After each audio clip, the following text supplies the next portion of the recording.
نحمده ونصلي على رسوله الكريم اما بعد فاعوذ بالله من الشيطان الرجيم بسم الله الرحمن الرحيم ولا تقولوا لمن يقتل في سبيل الله اموات بل احياء ولكن لا تشعرون ولنبلونكم بشيء من الخوف والجوع ونقص من الاموال والانفس والثمرات وبشر الصابرين الذين إذا أصابتهم مصيبة قالوا إنا لله وإنا إليه راجعون أولئك عليهم صلوات من ربهم ورحمة وأولئك هم المهتدون صدق الله العظيم رب اشرح لي صدري ويسر لي أمري واحلل عقدة من لساني يفقهوا قولي اللهم ربنا الہمنا رشدنا واعذنا من شرور انفسنا اللهم ارنا الحق حقا وارزقنا اتباعه وارنا الباطل باطلا وارزقنا اجتنابه آمین یا رب العالمین۔ معزز حاضرین اور محترم ناظرین و سامعین، السلام علیکم ورحمۃ اللہ وبرکاتہ۔ آج ہماری سہ روزہ تقاریر کی آخری کڑی ہے۔ آپ کو یاد ہوگا کہ سب سے پہلے خطاب میں ہم نے قرآن کا فلسفہ شہادت سمجھا، قرآن مجید میں یہ اصطلاح کس معنی میں آئی ہے، اور اس کے ساتھ ہی امت مسلمہ کا فرض منصبی وَكَذَلِكَ جَعَلْنَاكُمْ أُمَّةً وَسَطًا لِتَكُونُوا شُهَدَاءَ عَلَى النَّاسِ وَيَكُونَ الرَّسُولُ عَلَيْكُمْ شَهِيدًا۔ تو اللہ کے دین کو بالفعل قائم کرنے کے لیے، تاکہ نوع انسانی پر ایک ابدی حجت قائم ہو جائے کہ اللہ کا دین قابل عمل ہے، اسے قائم کیا جا سکتا ہے، اور یہ بہترین سماجی نظام ہے، پولیٹیکو سوشو اکنامک سسٹم اس سے بہتر آج تک چشم فلک نے نہیں دیکھا۔ یہ حجت قائم کرنے کے لیے جن حضرات نے اپنی جانوں کا نذرانہ پیش کر دیا، گویا کہ وہ اللہ کے گواہ قرار پائے، ان کے لیے لفظ شہید استعمال کیا گیا۔ دوسرے لیکچر میں آپ کو یاد ہوگا کہ ہم نے یہ بات سمجھنے کی کوشش کی کہ جب اللہ کا دین جزیرہ نماء عرب میں قائم ہو گیا، اور گویا کہ ہم کہہ سکتے ہیں کہ انقلاب محمدی علی صاحب الصلاۃ والسلام کی تکمیل ہو گئی، تو جیسے کہ ہر انقلاب کے ساتھ ہوتا ہے، اس کے بعد کچھ کاؤنٹر ریولوشنری موومنٹ شروع ہوئی۔ چنانچہ سب سے پہلے اندرون ملک عرب جھوٹے نبی کھڑے ہو گئے، نبوت کے جھوٹے دعوے دار، اور بہت سے لوگوں نے حکومت کو زکوٰۃ ادا کرنے سے انکار کر دیا، اور یہ فتنہ اتنا بڑا تھا کہ واقعہ یہ ہے کہ اگر اسے کرش نہ کر دیا جاتا تو انقلاب محمدی علی صاحب الصلاۃ والسلام اسی وقت ناکام ہو جاتا۔ یہ حضرت ابو بکر صدیق رضی اللہ تعالیٰ عنہ کے فضائل کا سب سے درخشاں باب ہے کہ انہوں نے اپنے عزم اور ہمت اور استقلال اور اللہ پر اعتماد، اللہ پر توکل اور بھروسے کے ساتھ ان دونوں فتنوں کو آئرن ہینڈ کے ساتھ کرش کر دیا، اور سال سوا سال ہی میں ان دونوں کاؤنٹر ریولوشنری موومنٹس کو ختم کر کے اس کے بعد انہوں نے جلد ہی اس نظام کا گویا کہ انچارج حضرت عمر رضی اللہ تعالیٰ عنہ کو بنا دیا کہ جو خلیفہ ثانی ہے۔ پھر ہم نے دیکھا کہ حضرت عمر کے زمانے میں رضی اللہ تعالیٰ عنہ توسیع کا جو عمل ہے، توسیع انقلاب محمدی کا عمل بڑی تیز رفتاری کے ساتھ جاری ہوا، فتوحات کا سیلاب آیا، ایران پوری سلطنت تہس نہس ہو کر رہ گئی، اس کے پرچے اڑ گئے، سلطنت روما اپنے تمام شمالی افریقی مقبوضات سے محروم، مغربی ایشیا سے اسے بے دخل کر دیا گیا، صرف وہ یورپ کے اندر محدود ہو کر رہ گئی۔ اب ظاہر بات ہے کہ اس کے خلاف بھی تو پھر رد عمل ہونا تھا، کاؤنٹر ریولوشنری موومنٹس اٹھنی تھی، تو سب سے پہلے حضرت عمر رضی اللہ تعالی عنہ کی خلافت اور اس کے چراغ کو بجھانے کے لیے ایران کی طرف سے رد عمل ظاہر ہوا۔ ہرموزان جو ایک بڑا ان کا جرنیل تھا، اس کی سازش اور ابو لولو فیروز کے ذریعے سے حضرت عمر رضی اللہ تعالیٰ عنہ کو شہید کر دیا گیا۔ سمجھا یہ گیا تھا کہ یہ ساری عمارت شاید اسی شخصیت کے بل پر کھڑی ہے، لہذا جب میدان سے حضرت عمر ہٹ جائیں گے تو یہ خلافت کی پوری عمارت جو ہے وہ زمین بوس ہو جائے گی۔ لیکن معلوم ہوا یہ عمارت محمد کی بنائی ہوئی تھی صلی اللہ علیہ وسلم۔ کھنڈر بتا رہے ہیں عمارت عظیم تھی، بڑی عظیم عمارت تھی جو حضور نے تعمیر کی تھی، لہذا حضرت عمر کی شہادت سے کوئی فرق واقع نہیں ہوا۔ حضرت عثمان رضی اللہ تعالیٰ عنہ آ گئے میدان میں، اور میں بتا چکا ہوں آپ کو کہ ان کے میں دور خلافت کے جو 12 سال ہیں ان میں سے پہلے 10 سال بالکل حضرت عمر فاروق رضی اللہ تعالیٰ عنہ کی خلافت کے دور کی مثال ہے. اسی تیزی کے ساتھ انقلاب جو ہے آگے بڑھ رہا تھا، فتوحات کا دائرہ پھیل رہا تھا، اور اندرون ملک پورا امن، سکون، اطمینان اور چین تھا. لیکن ان کی دور خلافت کے آخری دنوں میں اب یہودیوں کی طرف سے رد عمل اور ایک کاؤنٹر ریولوشنری موومنٹ عبداللہ ابن سبا کے ذریعے سے، کہ جس نے اسلام کا لبادہ اوڑھا اور منافقت کے پردے کے ساتھ وہ عالم اسلام میں داخل ہوا. اور اس نے چونکہ دیکھ لیا کہ پرانی چپتلش ہے، پرانی چشمک ہے جو قریش کے 2 بڑے قبیلوں کے مابین یا 2 بڑے گھرانوں کے مابین چلی آ رہی تھی، بنو ہاشم، بنو امیہ. تو پہلے 2 خلفاء جو تھے وہ نہ بنو ہاشم سے تھے نہ بنو امیہ سے تھے. حضرت ابو بکر صدیق بنو تیم سے تھے، حضرت عمر بنی عدی میں سے تھے، لیکن حضرت عثمان اب بنو امیہ میں سے تھے. اس کو انہوں نے گویا کہ دکھتی رگ بنا کر پکڑا اور پروپیگنڈا شروع کیا کہ خلافت تو بنو ہاشم کا حق ہے، کیونکہ حضور ہاشمی تھے صلی اللہ علیہ وسلم. تو گویا کہ عثمان غاصب ہیں رضی اللہ تعالی عنہ، بلکہ ان سے دونوں پہلو جو تھے حضرت عمر اور حضرت ابو بکر وہ بھی غاصب ہیں. اس کے ساتھ ہی فتنے کی مختلف شکلیں انہوں نے شروع کی. یہ الفتنۃ الکبریٰ کہلاتا ہے ہماری تاریخ میں، عظیم ترین فتنہ، جس کے نتیجے میں حضرت عثمان رضی اللہ تعالیٰ عنہ شہید ہو گئے. اور ان کی شہادت کے بعد اگرچہ خلافت حضرت علی رضی اللہ تعالیٰ عنہ کے ہاتھ میں آئی، لیکن یہ کہ باہمی خانہ جنگی کا وہ سلسلہ شروع ہوا جو حضرت علی کے دور خلافت جو 5 سالوں پر مشتمل ہے، اس کے دوران مسلسل خانہ جنگی رہی. ایک طرف شیعان علی تھے، دوسری طرف شیعان عثمان آ گئے جو حضرت عثمان رضی اللہ تعالیٰ عنہ کے قتل کے قصاص کے مطالبے کو لے کر سامنے آئے. جنگ جمل ہوئی، ایک رات میں 10,000 مسلمان شہید ہوئے. جنگ صفین میں 74,000 مسلمان شہید ہوئے. جنگ نہروان میں پھر 4,000 مسلمان شہید ہوئے. یہ شہادتیں جو چل رہی تھی یہ کس لیے چل رہی تھی؟ کہ جو بھی عمارت خلافت کی قائم ہوئی تھی اب اسے قائم رکھا جائے. اغیار کی طرف سے جو سازشیں ہو رہی ہیں، جو حملے ہو رہے ہیں، اسے ختم کرنے کے لیے ان کا مقابلہ کیا جائے. تو یہ اور اس کا یہ دور ختم ہوتا ہے حضرت علی کی شہادت پر رضی اللہ تعالی عنہ. اور یہ بات نوٹ کر لیجئے کہ حضرت علی کو شہید کرنے والے وہ خارجی تھے. عبد الرحمن ابن ملجم خارجی طبقے سے تعلق رکھتا تھا جو پہلے حضرت علی کے لشکر کے شامل تھے، لیکن جب حضرت علی نے رضی اللہ تعالی عنہ تحکیم اور ثالثی کی تجویز قبول کر دی تو وہ ناراض ہو گئے کہ اللہ تعالیٰ ہی ہے حاکم اور حکم، ان الحکم الا للہ. یہ انسانوں کو حکم کیوں بنا لیا گیا؟ اور اس میں اتنی شدت اختیار کی کہ وہ علیحدہ ہو گئے. اسی لیے انہیں خوارج کہا گیا. انہوں نے رائے یہ قائم کر دی جو مسلمان کبھی کوئی گناہ کبیرہ کا ارتکاب کرے گا وہ کافر قرار پائے گا. جب کافر ہوگا تو گویا کہ مرتد ہے تو واجب القتل، اس کا مال، اس کی عزت سب مباح ہے. یہ ہمارا سب سے پہلا گمراہ ترین فرقہ تھا. انہی میں سے 3 افراد نے بیٹھ کر اسکیم بنائی کہ یہ 3 افراد ایسے ہیں کہ جن کو اگر میدان سے ہٹا دیا جائے تو شاید مسلمانوں کی باہمی خانہ جنگی ختم ہو جائے اور مسلمان پھر کسی ایک خلیفہ پر راضی ہو جائے. اور یہ تینوں کافر ہیں، معاذ اللہ ثم معاذ اللہ. حضرت علی کافر ہیں، ان کو قتل کرنے کی ذمہ داری عبد الرحمن ابن ملجم نے لی. حضرت معاویہ قاتل ہیں، ان کے لیے کسی اور کو اسائن کیا گیا. عمرو بن العاص قاسم ہیں، ان کے لیے کسی اور کو اسائنمنٹ دی گئی. ہوا یہ کہ حضرت عمرو بن العاص وہ تو اس روز فجر کی نماز میں آئے نہیں، ان کی جگہ جو امام تھا وہ شہید کر دیا گیا. حضرت معاویہ رضی اللہ تعالی عنہ ان پر وار اوچھا پڑا، زخمی تو ہوئے لیکن یہ کہ پھر تندرست ہو گئے.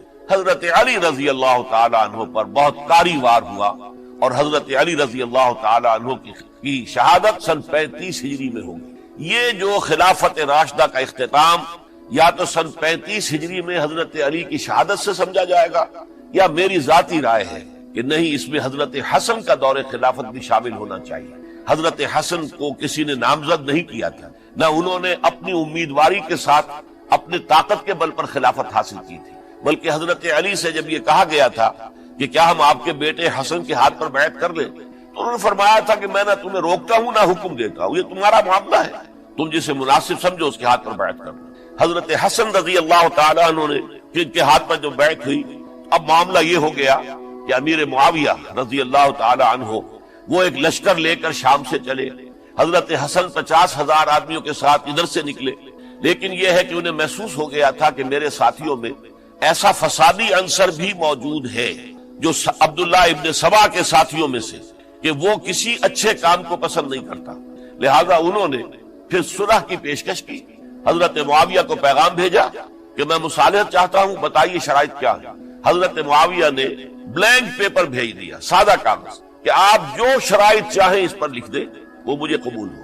حضرت حسن نے رضی اللہ تعالیٰ عنہ شرائط لکھ دی، حضرت معاویہ نے قبول کر لی، تو حضرت حسن دستبردار ہو گئے خلافت کے دعوے سے، اور اس کے بعد پھر حضرت امیر معاویہ کی خلافت کی بیعت کی گئی۔ اس سے پہلے انہوں نے خلافت کی بیعت نہیں لی۔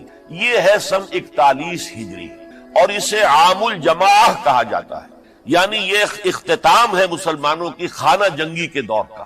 پھر جمعیت ایک ہو گئی، پھر عالم اسلام متحد ہو گیا، اب پورا کا پورا عالم اسلام حضرت امیر معاویہ کی زیر خلافت۔ اور حضرت امیر معاویہ کون ہے؟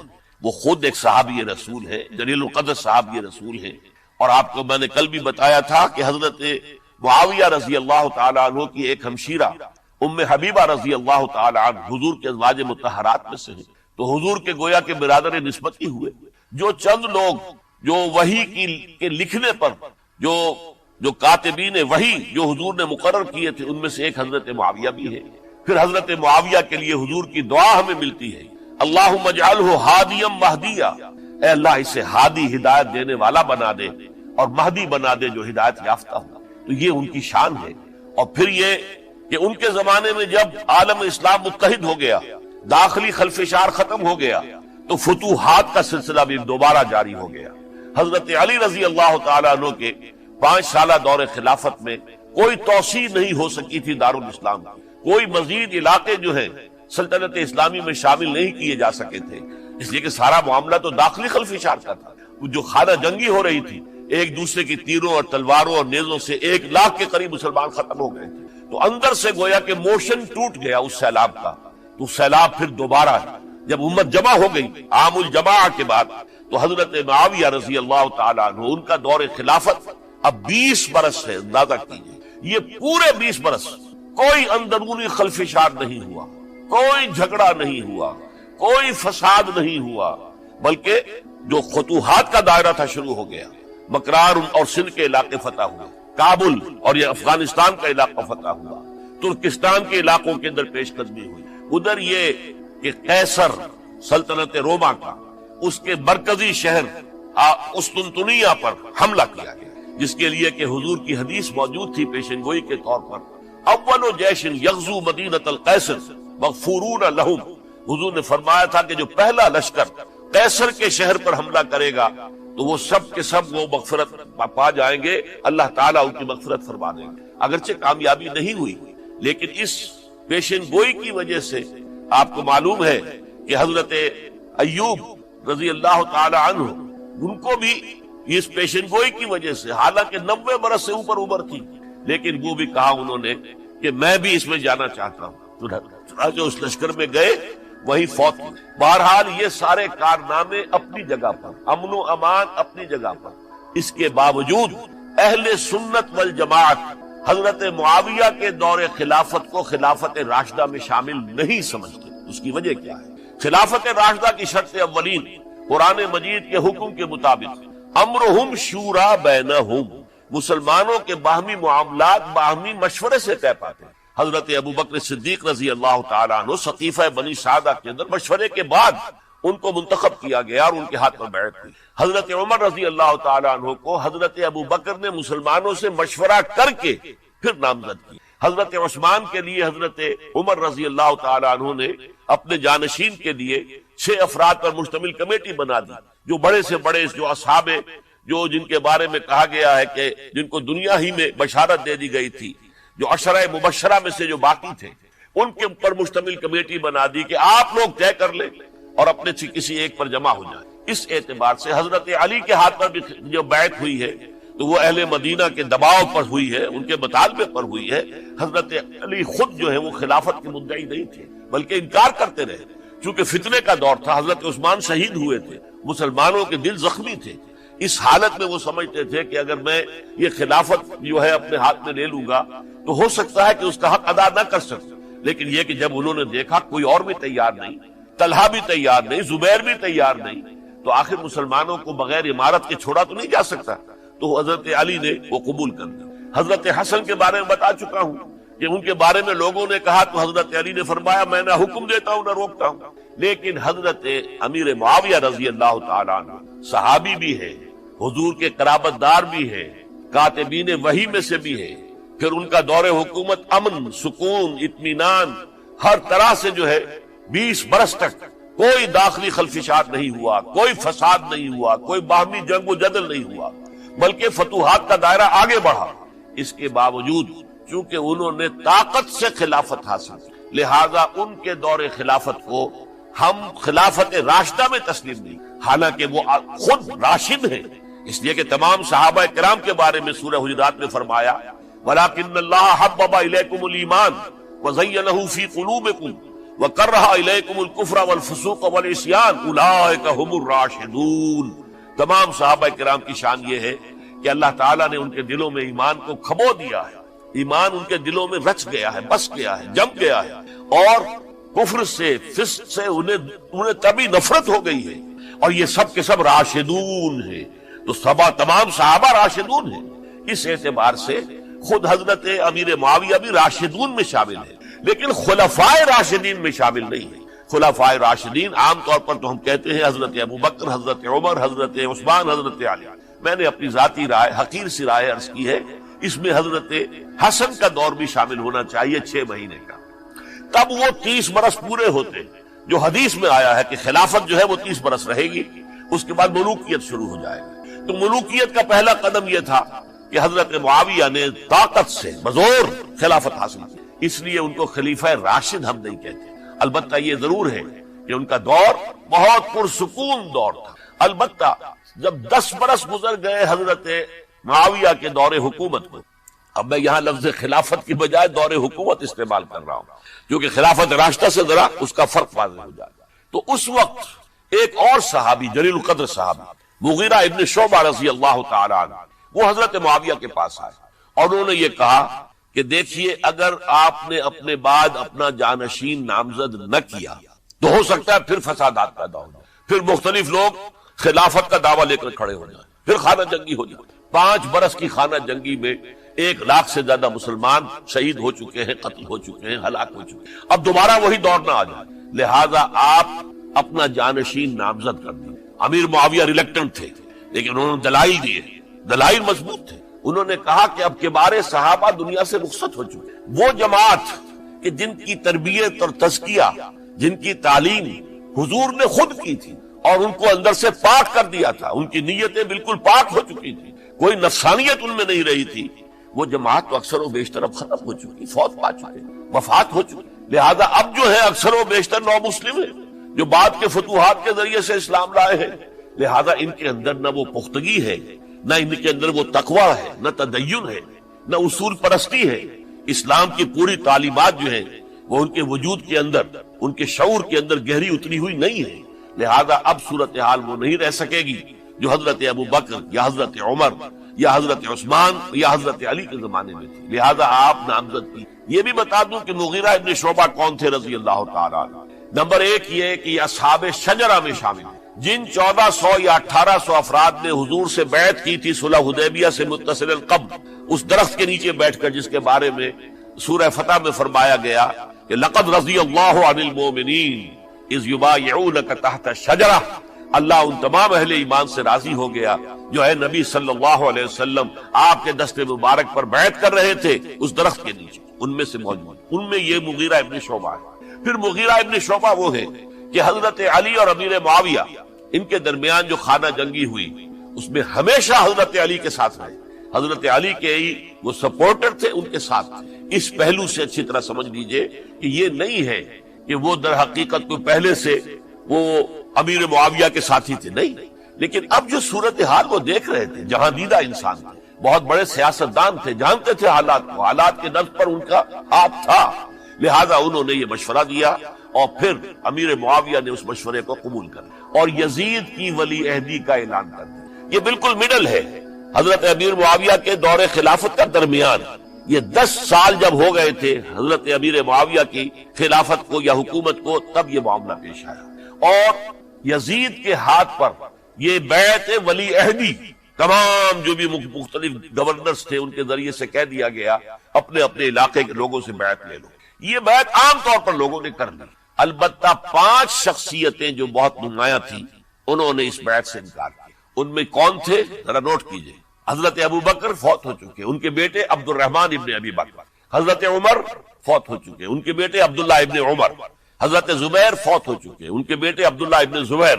حضرت عباس فوت ہو چکے، ان کے بیٹے عبداللہ ابن عباس. حضرت علی شہید ہو چکے، ان کے بیٹے حسین ابن علی رضی اللہ تعالی عنہم اجمعین. یہ 5 جو امت کے بہت بڑے 5 افراد کے گویا کے وہ چشم و چراغ تھے ان گھرانوں کے، انہوں نے انکار کیا. اور ان میں خاص طور پر عبد الرحمن ابن ابی بکر نے یہ جملہ کہا کہ تم چاہتے ہو کہ قیصر و کسریٰ کی سنت پر عمل کرو کہ باپ کے بعد بیٹا حاکم بن جائے. یعنی ایک قدم تو خلافت کا نظام پہلے ہی نیچے اتر چکا. مشاورت سے تو حضرت امیر معاویہ کا بھی جو نسب ہوا ہے وہ مشاورت سے نہیں ہوا. ایک درجے میں وہ جو اللہ تعالیٰ کے رسول نے عمارت بنائی تھی شاندار، اس خلافت کا جو سیاسی نظام تھا اس میں ایک تو کڑی آ چکی زوال کی کہ ایک شخص نے طاقت کے ذریعے سے خلافت حاصل. اب اس کی اگلی کڑی لانا چاہتے ہو کہ قیصر و کسریٰ کے طریقے سے خاندان کے اندر، ایک قبیلے کے اندر یہ خلافت جو ہے یا حکومت جو ہے نسل بعد نسل، باپ کے بعد بیٹا اور بیٹے کے بعد پوتا، اس کو ہم کبھی گوارا نہیں کریں گے. حضرت امیر معاویہ بہت دانشمند انسان تھے. انہوں نے ان 5 حضرات پر کوئی تشدد نہیں، کوئی جبر نہیں کی، بلکہ رہنے دیا. ٹھیک ہے یہ بیعت نہیں کر رہے، ابھی تو بیعت ولی عہدی ہے، کوئی حرج نہیں. لہذا کوئی جھگڑا، کوئی اس وجہ سے کوئی فساد، اس بنا پر کوئی جنگ نہیں ہوئی. 10 سال گزر گئے، یعنی 10 سال تک یزید ولی عہد رہا ہے. 10 سال تک. اور اس سوائے ان 5 بڑی شخصیتوں کے جو پوری امت تھی، عوام الناس تھے، ان سب نے اسے قبول کیا. یہ صورتحال اب جب پیدا ہوئی جب حضرت امیر معاویہ کا انتقال ہوا، یہ سن 60 ہجری ہے. اب سوال پیدا ہوا کہ وہ ولی عہدی کی بیعت اب بیعت خلافت میں منتقل ہو جائے گا. لہذا پھر یہ ہوا کہ سب لوگوں سے، سب گورنروں کو لکھ دیا گیا تمام صوبوں کے اندر کہ اپنے اپنے لوگوں سے بیعت لے لو.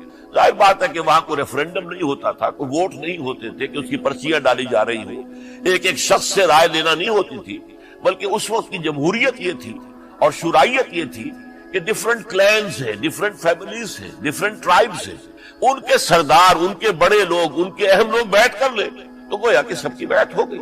وہ ایک قبائلی نظام تھا اور اس میں یہ نہیں تھا نظام کے ووٹ بنے ہوئے ہوں اور اس کی پرچیاں ڈالی جا رہی ہوں. تو تمام عالم اسلام نے گویا کہ بیعت قبول کر لی اب یزید کی بحیثیت خلیفہ. اب وہ جو 5 آدمی تھے ان میں سے ایک فوت ہو چکے تھے، حضرت عبد الرحمن ابن ابی بکر رضی اللہ تعالی عنہما، دونوں فوت ہو گئے، لیکن باقی 4 رہ گئے. ان 4 کو نوٹ کیجئے، اور یہ بڑا سینسٹیو ایشو ہے جس پر میں اب گفتگو کر رہا ہوں. ان 4 میں کون ہیں؟ عبداللہ ابن عباس، عمر میں سب سے بڑے وہ ہیں، اور ان کی شان یہ ہے کہ انہیں حبر الامہ کہا گیا ہے، امت کے سب سے بڑے عالم اور قرآن مجید کے وہ سب سے پہلے مفسر ہیں. اصل جو جتنی بھی تفسیری روایات ہمیں ملتی ہے حضرت عبداللہ ابن عباس کے شاگردوں سے، تابعین سے، لہذا ان کا بہت اونچا مقام. حضرت عبداللہ ابن عمر، ان کا مقام بھی آپ کو معلوم ہے، حدیثوں کی کتنی بڑی تعداد ہے جو عبداللہ ابن عمر سے مروی ہے، اور اس کو سلسلۃ الذہب کی پہلی کڑی کہا جاتا ہے. روایت حدیث میں جو سنہری زنجیر ہے اس کا آغاز حضرت عبداللہ ابن عمر ہے. ایک طرف یہ دونوں ہو گئے، ان دونوں کی رائے کیا ہوئی؟ اگرچہ کام غلط ہوا ہے، یہ اس طریقے سے قیصر و کسریٰ کی روایت پر عمل کرنا غلط، لیکن یہ اتنی بڑی غلطی نہیں ہے کہ اس کی وجہ سے باہمی جنگ و جدال ہو، خوریزی ہو، ایک دوسرے کی گردنیں کاٹی جائیں اور فتنہ و فساد پیدا کر دیا جائے. لہذا انہوں نے یزید کی بیعت کر لی. 2 حضرات رہ گئے، یہ نسبتاً نوجوان ہیں. ان دونوں کی پیدائش ہجرت کے بعد ہوئی ہے. ہجرت کے بعد پہلا بچہ جو مہاجرین میں پیدا ہوا ہے وہ عبداللہ ابن زبیر ہے. بلکہ کچھ عرصے تک مہاجرین میں جب کوئی پیدائش نہیں ہوئی تو وہ مکے مدینہ کے منافقین نے کہنا شروع کر دیا تھا کہ یہ یہاں کے کمزور ہو گئے، نامرد ہو گئے، ان کی اولاد اب چلے گی نہیں. تو عبداللہ ابن زبیر جب پیدا ہوئے، اور آپ کو معلوم ہونا چاہیے وہ حضرت ابو بکر صدیق کے نواسے ہیں، حضرت عائشہ صدیقہ کے ہمشیرہ حضرت اسما کے بیٹے ہیں عبداللہ ابن زبیر، اور زبیر بہت شجاع، بہت ہی بہادر انسان تھا، تو عبداللہ ابن زبیر کے اندر بھی وہی کیفیات تھی۔ انہوں نے کہا نہیں، اس غلطی کو ہم برداشت نہیں کریں گے، خونریزی ہوتی ہے تو ہو، لیکن ہم اسلامی نظام کو نیچے اترتا ہوا نہیں دیکھ سکتے۔ جیسے کبھی حضرت ابو بکر نے فرمایا تھا ایبدل الدین وانا حی، کیا دین میں ترمیم اور تنسیخ کر دی جائے گی، دین کو بدل دیا جائے گا، دین میں تحریف کر دی جائے گی جبکہ میں ابھی زندہ ہوں، میں جیتے جی یہ نہیں ہونے دوں گا۔ حضرت عبداللہ ابن زبیر کی یہ رائے ہوئی، وی ہیو ٹو چیلنج، ہم مقابلہ کریں گے، ہم اسے پیسیولی قبول نہیں کریں۔ انہوں نے بیعت سے انکار کیا اور مدینہ چھوڑ کر مکے جا کر حرم کے اندر پناہ گزین ہو گئے۔ یہی معاملہ حضرت حسین ابن علی رضی اللہ تعالی عنہما کا تھا، وہ بھی نہایت شجاع، نہایت جری، نہایت بہادر۔ انہوں نے بھی کہا کہ یہ غلط قیصر و کسریٰ کی روایت جو شروع ہو رہی ہے، اسے ہم نے ریزسٹ کرنا ہے اور اسے ہم آگے نہیں چلنے۔ ان پر بھی جب دباؤ ڈالا گیا کہ بیعت کرو تو وہ کچھ وقت مانگ کر کہ دیکھیے میں ایسا شخص نہیں ہوں کہ تنہائی میں علیحدہ کمرے میں بیٹھ کر بیعت کروں، جب عمومی بیعت لوگے تم سب سے تو میں بھی آ جاؤں گا، اس وقت لوگ فیصلہ کریں گے۔ تو بس اس وجہ سے پھر وہ گورنر جو تھا اس وقت مدینے کا، اسے اجازت لے کر آ گئے اور راتوں رات وہاں سے نکل کر وہ بھی مکے پہنچ۔ تو اب یہ چار جو ہیں دو گروہوں میں تقسیم ہو گئے، 2+2۔ دو کی رائے یہ ہوئی کہ بات غلط ہے، لیکن اس کی بنا پر خونریزی، جنگ و جدال، جنگ آپس میں خونریزی کرنا یہ صحیح نہیں، بلکہ مصلحت اس میں ہے کہ اس کو قبول کرنا۔ پھر اللہ تعالیٰ کو بہتر حالات پیدا کرے گا اس کے ذریعے سے، تعلیم کے ذریعے، تلقین کے ذریعے سے، جیسے نبی اکرم صلی اللہ علیہ وسلم نے اتنا عظیم انقلاب برپا کیا تھا۔ ہم کوشش کریں گے کہ نظام حکومت کی اصلاح ہو جائے، لیکن اس وقت اگر ہم اڑ گئے تو پھر گویا کہ خونریزی اور فساد اور باہمی جو جنگ ہے وہ شروع ہو جائے گا۔ اور دو حضرات کی رائے ہوئی کہ نہیں، ہمیں ہر صورت میں ریزسٹ کرنا ہے، خونریزی ہوتی ہے تو ہو، ہمیں جانیں دینی پڑتی ہے تو دیں گے، ہم شہادت قبول کریں گے، لیکن اس غلطی کو قبول نہیں کر سکتے۔ تو میں اس کے لیے عرض کر رہا ہوں، یہ تیسری شہادتوں کا جو دور شروع ہوا ہے، پہلا شہادتوں کا دور حضور کا دور، دین کو قائم کرنے کی جد و جہد میں جنہوں نے جانے دی۔ دوسرا دور اس دین کے خلاف جو کاؤنٹر ریولوشنری موومنٹس آئی ہیں ان کو رفع کرنے کے لیے جانے دینا۔ ہزاروں صحابہ کی جانیں اس میں بھی گئی ہیں، مسیلمہ ابن کذاب ہو یا مانعین زکوٰۃ ہو، ان کے خلاف جو جہاد ہوا۔ پھر ظاہر بات ہے کہ حضرت عثمان رضی اللہ تعالیٰ عنہ کے بعد جو فساد ہوا، وہ شہادتیں کیا تھی؟ اس دین کے نظام کو قائم رکھنے کے لیے، انٹیکٹ رہے، دشمن اس کے اندر رکھنے ڈالنے میں کامیاب نہ ہو۔ اب تیسرا دور وہ آ رہا ہے کہ جبکہ داخلی طور پر اس نظام خلافت کے اندر زوال شروع ہو رہا ہے، اس زوال کو روکنے کے لیے کہ وہ اپنی اصل جو خلافت کا نظام اللہ نے اور اس کے رسول نے دیا ہے اس کی بنیاد پر قائم رہے، لہذا ہم ریزسٹ کریں گے اس تبدیلی کو اور میدان میں آ کر مقابلہ کریں۔ یہ حضرت عبداللہ ابن زبیر رضی اللہ تعالی عنہما اور حسین ابن علی رضی اللہ تعالی عنہما، اب ان دونوں میں ایک اختلاف ہے۔ حضرت عبداللہ ابن زبیر کی رائے یہ تھی کہ یہ مکہ ہے، یہ اللہ کا گھر ہے، یہ حرم ہے، اور یہاں کے لوگ بہت سے برے اثرات سے ابھی تک بچے ہوئے ہیں، پاک ہیں، لہذا ہمیں یہاں رہنا چاہیے۔ اس کو مرکز بنا کر، ظاہر بات ہے اسی مکے سے محمد الرسول اللہ صلی اللہ علیہ وسلم نے دعوت شروع کی تھی، وہیں سے وہ پھیل کر جو ہے ایک عظیم انقلاب کی شکل اس نے اختیار کی تھی، ایک عظیم مملکت جو ہے حضور چھوڑ کر گئے تھے۔ تو ہمیں مکے میں رہ کر ہی اپنی تحریک شروع کرنی چاہیے۔ لیکن ادھر حضرت علی کے پاس پیغام آ رہے تھے کوفے سے، کوفہ چونکہ حضرت حسین کے پاس پیغام آ رہے تھے کوفے سے، چونکہ کوفے کو حضرت علی نے دارالخلافہ بنا لیا تھا، اور وہاں سمجھا جاتا تھا کہ حضرت علی کے ہمدرد اور حضرت شیعان علی جنہیں ہم کہیں، ان کے ساتھی، ہم خیال یہ لوگ ہیں کثرت کے ساتھ، اور وہاں سے اب خطوط کا تانتا شروع ہو گیا، آپ یہاں آئیے، ہم بےتاب ہیں، آپ کا استقبال کریں گے، آپ کے ہاتھ پر بیعت کریں گے، تاکہ یہ جو قیصر و کسریٰ کی سنت شروع ہو رہی ہے اس کو روکا جا سکے۔ وہ تانتا بنا ہوا ہے خطوط کا۔ تو حضرت حسین رضی اللہ تعالیٰ عنہ نے فیصلہ کر لیا کہ میں کوفے جاؤں گا۔ حضرت زبیر روکتے رہ گئے کہ نہیں، کوفیوں پر اعتماد نہ کی، یہ زبانی کلامی ساتھ دیتے ہیں، جب ڈنڈا چلتا ہے تو پھر یہ ہٹ جاتے ہیں میدان سے، ان پر اعتماد نہ کریں آپ، لہذا یہی مکے میں رہیے اور ہم دونوں مل کر ایک بڑی طاقت بن جائے گا، اور یہ مکہ جو ہے ہمارے لیے حصار ہے، یہ ہمارے لیے پناہ گاہ ہے، یہاں سے اس دعوت کا آغاز کیا جائے۔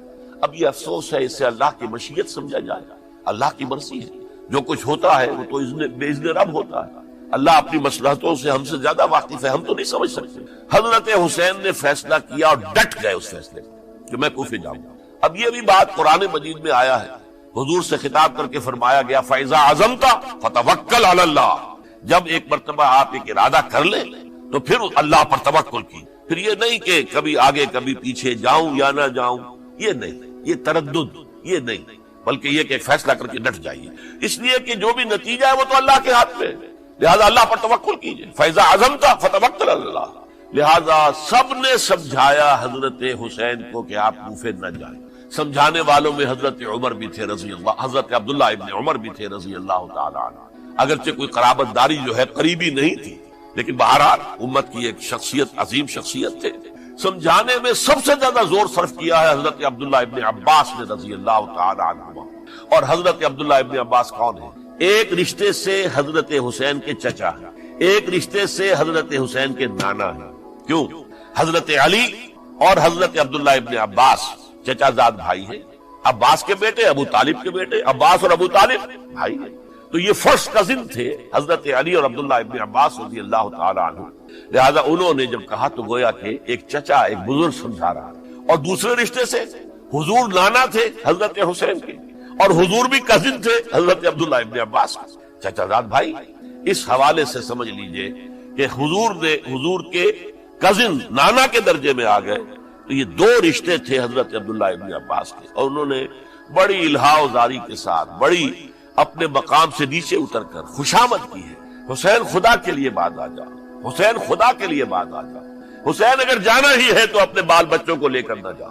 جس طریقے سے تمہارے باپ حضرت علی رضی اللہ تعالیٰ عنہ کو کوفہ کے اندر ذبح کر دیا گیا، کہیں ایسا نہ ہو کہ تمہیں بھی تمہارے بال بچوں کے سامنے ذبح کر دیا جائے، باز آ جاؤ۔ لیکن حضرت حسین اب اللہ کی طرف سے ان کے دل میں ایک ارادہ پختہ ہو چکا تھا، اور انہوں نے حضرت مسلم بن عقیل کو بھیجا تھا کہ جاؤ میری طرف سے کوفے والوں سے بیعت لے اور پھر مجھے اطلاع دو۔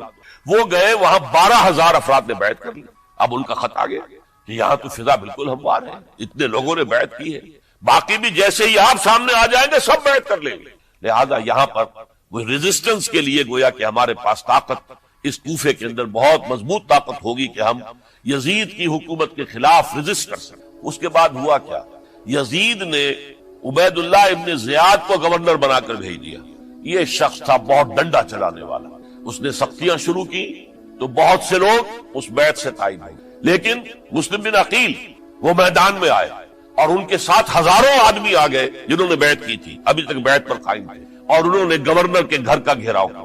گورنر کے ساتھ 30-40 آدمی تھے، کوئی وہ چھتوں پر چڑھ گئے، وہاں سے پتھراؤ کیا، اور وہاں سے جو 30-40 آدمی کوفے کے تھے ان سے کہا تم اپنے اپنے لوگوں کو کہو کہ چلے جائیں واپس یہاں سے۔ انہوں نے اوپر سے کہنا شروع کیا، ڈرایا، بہت خوفناک نتیجہ نکلے گا، اب عبید اللہ ابن زیاد تم سب کو ہلاک کر دے گا۔ ایک ایک کر کے بھیڑ چھٹتی چلی گئی اور صرف چند افراد رہے، اور اس کے نتیجے میں حضرت مسلم بن عقیل شہید کر دی، بلکہ ایک شخص حامی نے انہیں پناہ دی تھی کوفے میں، ان کو بھی قتل کر دیا گیا، شہید کر دیا۔ اس پر یہ ہے کہ انہوں نے ایک شخص کے ذریعے سے پیغام دیا قتل کیے جانے سے پہلے کہ دیکھو میرا تو وقت آ گیا ہے، میں تو اب قتل ہو جاؤں گا، شہید کر دیا جاؤں گا، تو میرا پیغام حسین تک پہنچا دو رضی اللہ تعالی عنہ کہ یہاں یہ بغاوت ہو گئی۔ لوگوں نے، کوفیوں نے، الکوفی لا یوفی، کوفی جو ہے وہ پورا نہیں کرتا اپنے عہد کو اور وفا کو، اس کا ایک ثبوت ہمیں مل گیا ہے، یہ سب کے سب منحرف ہو گئے بیعت سے، آپ جہاں تک آ گئے وہاں سے واپس چلے جائیے۔ جب حضرت حسین کے پاس یہ پیغام پہنچا اور انہوں نے ارادہ کیا کہ ٹھیک ہے یہ تو حالات بدل گئے، لہذا واپس چلنا چاہیے، شاید عبداللہ ابن زبیر کی رائے ہی صحیح ہے، ہمیں مکے ہی میں بیٹھ کر کام کرنا چاہیے، لیکن اب جو ہے عرب کا ایک خاص مزاج ہے، حضرت مسلم بن عقیل کے بیٹے آڑے آ گئے، اب ہم اپنے باپ کے خون کا قصاص لیے بغیر نہیں جائیں گے۔ اور حضرت حسین رضی اللہ تعالیٰ عنہ بامروت انسان، شریف النفس انسان، کیسے ممکن تھا غیرت مند غیور انسان وہ کیسے ان کی بات کو رد کر دے؟ لہذا اچھا چلو چلتے ہیں کوفے کی طرف، آگے بڑھتے چلے گئے، کربلا میں پہنچ گئے، جو کچھ وہاں ہوا ہے پھر آپ کو معلوم ہے۔ اس میں یہ بات ہے پہلے 1000 کا لشکر بھیجا تھا عبید اللہ ابن زیاد نے، اس پر حضرت حسین رضی اللہ تعالیٰ عنہ نے جو باتیں کہیں وہ کچھ اثر انداز ہو گئے۔ ان کا افسر جو تھا حر حر بن یزید تمیمی، وہ بعد میں حضرت حسین کا حامی ہو گیا اور حضرت حسین کے ساتھ ہی اس کو بھی شہادت نصیب۔ پھر دوسرے کو بھیجا عمرو بن سعد۔ عمرو بن سعد بھی ایک بڑی عظیم شخصیت کا بیٹا تھا، حضرت سعد ابن ابی وقاص جو فاتح ایران تھے، اور جن کو غزوہ احد کے موقع پر حضور نے فرمایا تھا کہ اے سعد تیر چلاؤ، میرے ماں باپ تم پر قربان ہوں۔ جبکہ احد میں گھیراؤ کر لیا تھا حضور کا اور کفار قتل کرنے کے لیے ہجوم کر رہے تھے، اور کچھ حضرات تیر چلا چلا کے انہیں پھینک رہے تھے، دور جو ہے ہٹا رہے تھے، ان میں سے حضرت سعد ابن ابی وقاص بھی تھے۔ پھر وہ فاتح ایران تھے، اسی لیے گورنر بن گئے تھے ایران کے۔ سعد جو ہے ان کا بیٹے، یہ عمرو جو ہے یہ اب ایک بڑے صوبے کا گورنر بھی تھا، اس وقت 4000 آدمی دے کر بھیجا، وہ بھی نرمی کرتا رہا، اس نے کوئی تشدد نہیں کیا، اس کے اندر بہرحال اپنے عظیم باپ کے خون کا کچھ اثر تھا۔ لیکن یہ کہ پھر ابن زیاد کو اطلاع مل گئی کہ عمرو ابن سعد جو ہے وہ تو لے تو لال کر رہا ہے، حملہ نہیں کر رہا، قتل نہیں کر رہا، بلکہ یہ کہ وہ تو اس راستہ بھی دینے کے لیے تیار ہے کہ نہ مدینے کی طرف جائیے اور نہ آپ مکے کی طرف جائیے، نہ کوفے کی طرف جائیے، بلکہ آپ چاہے تو دمشق چلے جائیں، یزید سے اپنا معاملہ کریں۔ اس پر ابن زیاد نے پھر وہاں سے خط لکھا ہے، میں نے تمہیں اس کام کے لیے بھیجا تھا، میں نے تمہیں حکم دیا تھا حسین سے میری بیعت لو، یعنی میری بیعت کے ذریعے یزید کی بیعت لو، اور اسے پکڑ کر لا کر میرے سامنے پیش کرو۔ لہذا پھر اس نے ایک بہت خونخوار شخص کو زیادہ فوج دے کر بھیجا ہے، اور وہ جو ہے اس نے آ کر جو ہے شمر میں پھر اس نے فیصلہ کن معاملہ کیا۔ حضرت حسین رضی اللہ تعالیٰ عنہ نے ان دنوں میں جو وہاں گزرے، جتنے بھی کوفی آئے ہوئے تھے نا، اکثر و بیشتر تو کوفے کے لوگ تھے، ان سے کہا کہ میں خود نہیں آیا، تم نے مجھے بلایا تھا، اے فلاں ابن فلاں کیا تم نے مجھے خط نہیں لکھا تھا کہ آؤ؟ اے فلاں ابن فلاں کیا تم نے مجھے پیغام نہیں بھیجا تھا کہ یہاں تشریف لائیے؟ اور دیکھو میرے پاس تمہارے خطوط موجود، وہ ایک تھیلا جس میں کہ خطوط ہے وہ بھی لا کے میدان میں رکھ۔ یہ حضرت حسین رضی اللہ تعالیٰ عنہ کی شرافت اور اپنی صاف دلی، کوئی اس کے اندر عیاری نہیں تھی ان کے اندر، معاذ اللہ ثم معاذ اللہ، لیکن یہ کہ اس کا نتیجہ اچھا نہیں نکلا۔ نتیجہ کیا نکلا؟ اب انہیں پتا چل گیا کوفیوں کو، اگر اب حسین زندہ دمشق پہنچ گئے یزید کے پاس تو یہ ہم سب کا بھاڑا پھوڑ دیں گے، ہماری شامت آ جائے گی، لہذا اب تو کسی صورت انہیں زندہ نہیں رہنے۔ ایک بڑا اہم واقعہ نوٹ کر لیجیے، اس لیے کہ حضرت حسین نے ایک ایک کا نام لے کر اے فلاں ابن فلاں، اے فلاں ابن فلاں، اے فلاں ابن فلاں، کیا تم نے خط نہیں لکھا تھا؟ کیا تمہارا پیغام نہیں تھا؟ اب انہوں نے دیکھا کہ یہ بھانڈا اگر یزید کے ہاں جا کر پھوڑ دیا گیا تو پھر ہماری خیر نہیں ہوگی۔ یہی وجہ ہے حضرت حسین کو شہید کرنے کے بعد، یہ نوٹ کر لیجئے، 72 آدمی تھے کل، جس کو کہہ لیں لشکر حضرت حسین کا رضی اللہ تعالیٰ، ان میں سے 20 خاندان بنی ہاشم کے چشم و چراغ، وہ بڑی بہادری سے لڑے، بڑی بہادری سے لڑے، ایک ایک نے لڑ کر جان دی ہے، بہت سو کو مارا ہے۔ یقاتلون فی سبیل اللہ فیقتلون ویقتلون، قتل کر بھی رہے تھے، قتل ہو بھی رہے تھے، ایک ایک کر کے قتل ہو رہے تھے، شہید ہو رہے تھے۔ 20 جو ہے خاندان بنی ہاشم میں سے شہید ہوئے ہیں۔ حضرت حسین رضی اللہ تعالیٰ عنہ کا ایک بہت ہی انفنٹ چھوٹا بچہ وہ بھی شہید ہوا، باقی سب مرد، تمام مرد، سوائے ایک حضرت حسین کے بیٹے حضرت علی بن حسین زین العابدین کہلائے بعد میں، وہ بیمار تھے، وہ جنگ میں حصہ نہیں لے سکتے تھے، وہ بچ گئے صرف۔ اچھا حضرت حسین شہید ہو گئے، یہ ہے 10 محرم الحرام سن 61 ہجری۔ کیا مطلب ہے؟ حضور کے انتقال کے ٹھیک 50 برس بعد، سن 11 ہجری میں حضور کا انتقال، اور سن 61 ہجری میں حضور کے نواسے اور جن کے بارے میں حضور نے فرمایا سیدہ شباب اہل الجنہ، حضرت حسین شہید ہوئے۔ اور اس کے بعد اس لشکر نے خیموں کو آگ لگا دی۔ یہاں نکتہ سمجھ لیجیے، آگ کیوں لگائی؟ انہیں معلوم تھا ہمارے خلاف ڈاکومنٹری پروف موجود ہے وہاں پر، وہ ہمارے خطوط کے تھیلے وہاں موجود ہیں، اگر وہ باقی رہ گئے تو ہماری شامت آ جائے گی، ہمیں کون بچائے گا؟ ورنہ ظاہر بات ہے کہ اگر تو وہ دشمنی کے انداز میں بات ہوتی تو خواتین کی بھی بے حرمتی کی گئی ہوتی، لیکن نہیں، کسی نے، ظاہر بات ہے کہ خانوادہ نبوت کی کسی خاتون کی بے حرمتی نہیں کی، قطعاً نہیں کی، قطعاً نہیں کی، قطعاً نہیں کی، لیکن خیمے جلانا ان کی ضرورت تھی تاکہ وہ ریکارڈ جو ہے ان کا وہ تلف ہو جائے، سارے خطوط جو ہے وہ جل جائیں تاکہ ان کے خلاف ثبوت باقی نہ رہے۔ یہ عظیم سانحہ کربلا ہے۔ اب چونکہ یہ ہماری تاریخ کے ان واقعات میں سے ہے جس پر بہت کچھ اختلافات ہیں، مختلف گروہوں کی تعبیرات بہت مختلف ہیں۔ ایک طرف اہل تشیع کا اپنا بیان ہے، دوسری طرف اہل سنت کا ایک اجماعی بیان ہے۔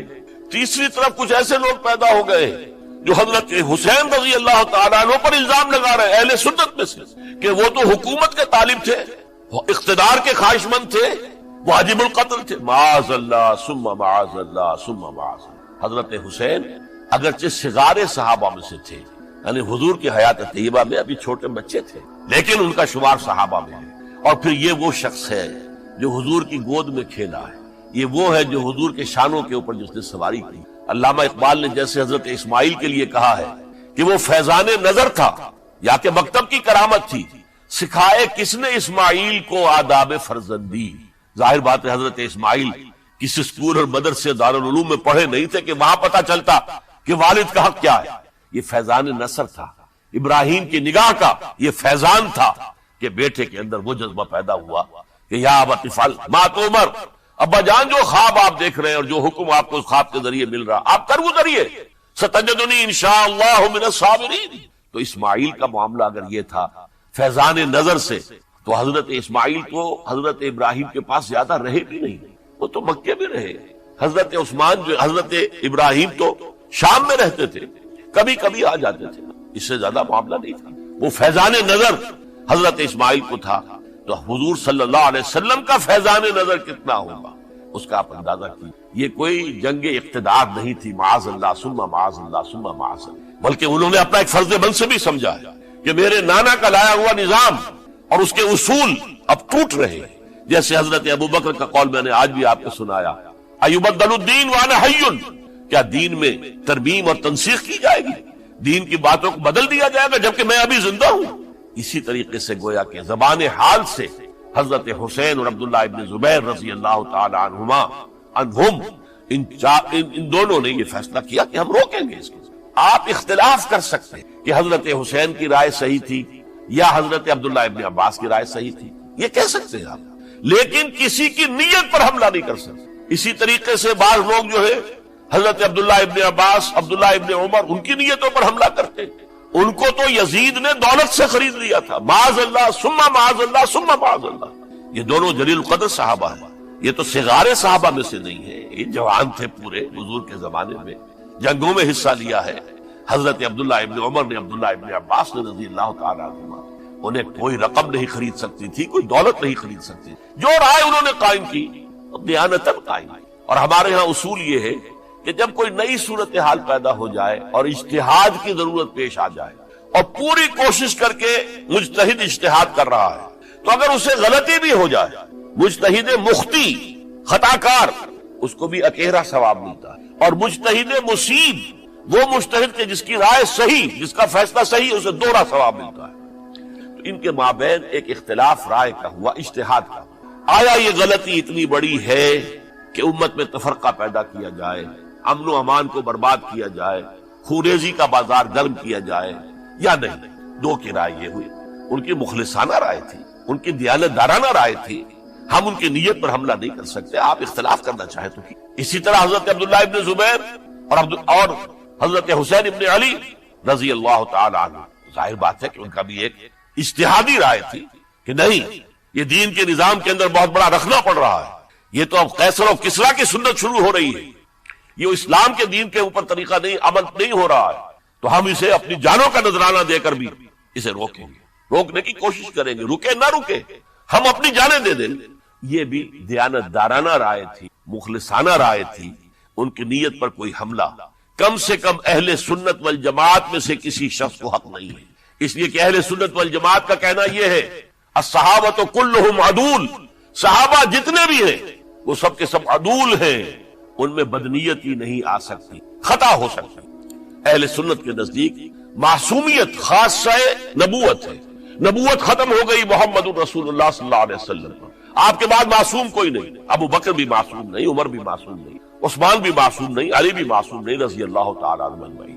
تو معصوم کون ہوگا؟ عبداللہ ابن عباس بھی معصوم نہیں، عبداللہ ابن زبیر بھی جو ہے معصوم نہیں، حسین ابن علی بھی معصوم نہیں، اسی طریقے سے عبداللہ ابن عمر، عبداللہ ابن زبیر کوئی معصوم نہیں۔ انہوں نے اپنی رائے قائم کی ہے، اس پر عمل کیا ہے دیانتدارانہ سنسیریٹی کے ساتھ، اور ان کے لیے اللہ تعالیٰ کے ہاں ہر طرح کا اجر و ثواب ہے، سب کے لیے، حضرت عبداللہ ابن زبیر کی رائے اس اعتبار سے بہتر ثابت ہوئی، انہوں نے مکے میں پھر حکومت قائم کی، 9 برس تک ان کی حکومت قائم رہی، بنو امیہ ختم نہیں کر سکے، سن 73 میں جا کر ان کی شہادت ہوئی۔ اور ایک مرحلہ تو وہ بھی آیا تھا کہ شام اور مصر کی دونوں صوبے جو ہیں وہ بھی ان کے تحت آ گئے تھے۔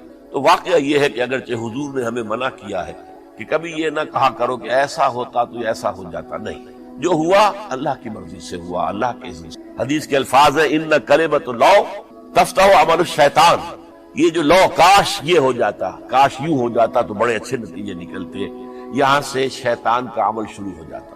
ورنہ واقعہ یہ ہے کہ دل سے یہ بات نکلتی ہے۔ اگر حضرت حسین اور عبداللہ ابن زبیر یکجا ہو جاتے اور مکے کو اپنا مرکز بنا کر جو عظیم مقصد انہوں نے اپنے سامنے رکھا تھا کہ یہ جو روایت غلط آ رہی ہے اسلام کے دینی سیاسی نظام کے اندر، اس کو ہم روکیں گے، تو اللہ تعالیٰ انہیں کامیابی عطا فرما دے۔ لیکن یہ پھر ہم کہیں گے ما شاء اللہ کان وما لم یشاء لم یکن، جو اللہ نے چاہا وہ ہوا اور جو اللہ نے نہیں چاہا وہ نہیں ہوئی۔ حضرت حسین کو وہ عظیم شہادت اللہ نے دینی تھی، وہ اونچا مقام عطا کرنا تھا، اور پھر ان کی عظیمت، ان کا صبر، ان کا ثبات، ان کا استقلال، معلوم ہوا کہ اللہ تعالیٰ نے انسانوں کے اندر کتنی کچھ طاقت رکھی ہوئی اور کتنی کچھ صلاحیتیں اللہ نے مدیت کی، وہ جس طرح ڈٹے رہے، کھڑے رہے۔ واقعہ یہ ہے کہ وہ بھی نوع انسانی کے لیے ہمیشہ کے لیے ایک سبق ہے، اور وہ سبق یہ ہے کہ آپ حق، جو بھی آپ حق سمجھے اس حق کے اوپر ڈٹ کر کھڑے ہو جائیں، اور اس میں پرواہ نہ کیجئے کہ آپ کی نفری کم ہے یا آپ کے ساتھ تعداد زیادہ، کوئی خیال نہ کیجئے، اس کے فکر نہ کیجئے کہ حالات ادھر ہیں یا ادھر ہیں، حالات سازگار آپ کے دشمن کے ساتھ ہیں یا آپ کے ساتھ ہے، کوئی فکر نہ کیجئے۔ حق حق ہے، اس کا ساتھ دینا لازم ہے، اس کے لیے جان دے دینا یہ سب سے بڑی کامیابی۔ وَلَا تَقُولُوا لِمَن يُقْتَلُ فِي سَبِيلِ اللَّهِ أَمْوَاتٌ، ہرگز نہ کہنا ان کو جو اللہ کی راہ میں قتل ہو جائیں کہ وہ مردہ ہیں، بل احیاء، وہ تو زندہ ہے، ولیکن لا تشعرون، یہ تمہیں شعور نہیں ہے۔ وَلَنَبْلُوَنَّكُمْ، اب یہ تمام مسلمانوں سے خطاب ہو رہا ہے، ہم تمہیں لازماً آزمائیں گے، بِشَيْءٍ مِّنَ الْخَوْفِ، خوف سے، وَالْجُوعِ، اور بھوک اور فقر و فاقے سے۔ حضرت حسین اور ان کے ساتھیوں کو پیاس کے ذریعے سے آزمایا گیا، حالانکہ دریا دور نہیں ہے لیکن پانی بند کر دیا گیا، کیسی کیسی شدت اور کیسے کیسے سخت حالات کا سامنا کیا، لیکن جھکے نہیں، گردن نہیں جھکی، ڈٹے رہے اپنے موقف کے اوپر۔ وَلَنَبْلُوَنَّكُمْ بِشَيْءٍ مِّنَ الْخَوْفِ وَالْجُوعِ وَنَقْصٍ مِّنَ الْأَمْوَالِ وَالْأَنفُسِ وَالثَّمَرَاتِ، اور ہم تمہیں جانی اور مالی نقصانات کے ذریعے سے آزمائیں گے۔ وَبَشِّرِ الصَّابِرِينَ، اور اے نبی بشارت دے دیجئے صبر کرنے والوں، الَّذِينَ إِذَا أَصَابَتْهُمْ مُصِيبَةٌ، وہ کہ جن کو اگر کوئی مصیبت آئے، ان پر نازل ہو جائے، قالوا، تو وہ کہیں گے انا للہ و انا الیہ راجعون، ہم اللہ ہی کے ہیں، اللہ ہی کی طرف ہمیں لوٹ جانا ہے۔ اولئک علیہم صلوات من ربہم ورحمہ، یہ ہیں وہ جن پر ان کے رب کی طرف سے صلوات ہے، درود ہے اور رحمت ہے، واولئک هم المہتدون، اور یہی ہدایت یافتہ ہے۔ اللہم ربنا اجعلنا منہم، اللہم ربنا اجعلنا منہم۔ میرے اور آپ کے لیے سبق یہ ہے، صرف حضرت حسین کا کوئی دن بنا لینا یہ نہیں، ٹھیک ہے یاد تازہ کیجئے، بہت اچھی بات ہے، لیکن اس کا نتیجہ یہ نکلنا چاہیے کہ اگر حضرت حسین نے اپنی ہی نہیں، اپنے خاندان کی، اپنے اعزاء و اقربا کی، اپنے ساتھیوں کی جانوں کی قربانی پیش کر دی حق کے لیے، تو ہمیں بھی فیصلہ اور سبق یہ لینا چاہیے کہ ہمیں حق کا ساتھ دینا ہے، ہر چیز بعد چاہے اس کے نتائج کچھ بھی نہیں۔ اقول قولی ھذا واستغفر اللہ لی ولکم ولسائر المسلمین۔